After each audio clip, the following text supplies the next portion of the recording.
Всем привет-привет! С вами Алена. Сегодня покажу удаление стержневой мозоли. Ну как удаление, это еще громко сказано, банальный способ, как мы обычно у нас в салоне обрабатываем такие мозоли, то есть убираем ороговевшую часть, и человеку наступает облегчение. Но тут, я думаю, понятно, по какой причине она образовалась. Обратился к нам молодой человек вот с такой вот жалобой, что на 4-м пальчике у него есть мозоль, которая сильно болит. И при осмотре обуви и носочков все стало предельно ясно.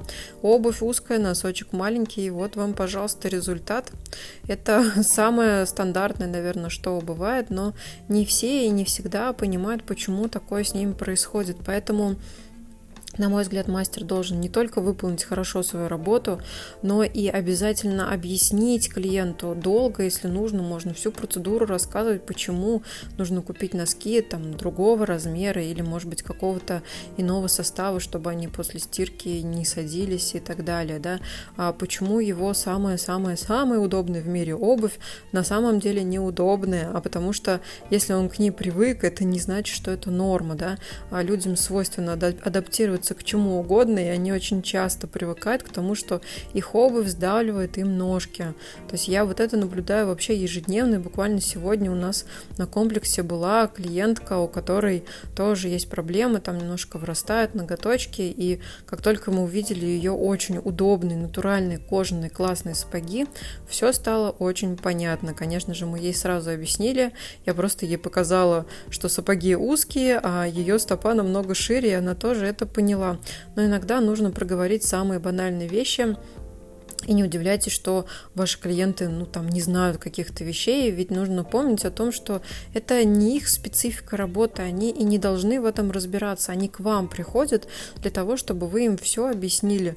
У меня в практике даже был случай, когда я сказала девушке, что, спросила точнее у нее, пользуется ли она маслом для кутикулы, она очень удивилась, посмотрела на меня и сказала, а что, бывает какое-то масло для кутикулы?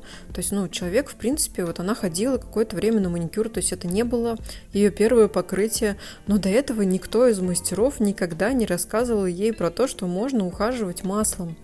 А вроде какая-то такая очень банальная повседневная вещь, которую, кажется, знают все.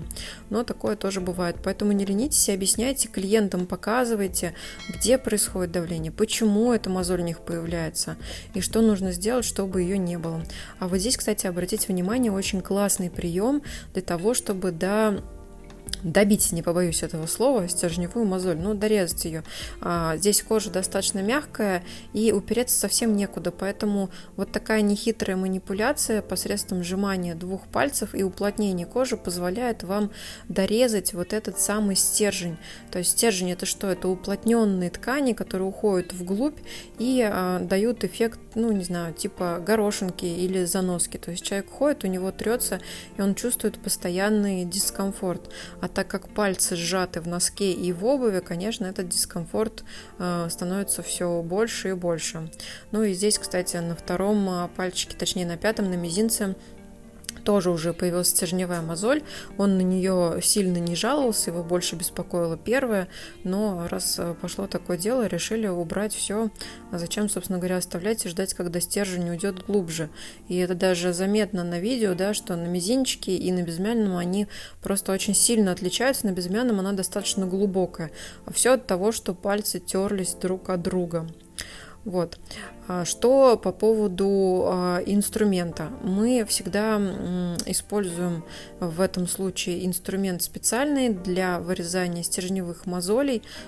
Также ссылку на интернет-магазин оставлю. Это торговая марка Nippon Nippers. У нас вообще все в салоне инструменты от их торговой марки. И они нам очень нравятся и по качеству заточки, и по качеству стали. И вот по поводу заточки тоже прям хотела высказаться. Вот сейчас вспомнила, скажу.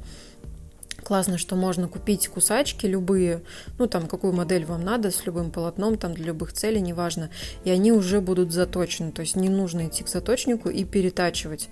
То есть мы покупаем, обрабатываем, и можно сразу приступать к использованию инструмента, а не затачивать, не перетачивать. То есть это достаточно удобно. Мне нравится, как работают именно их заточники.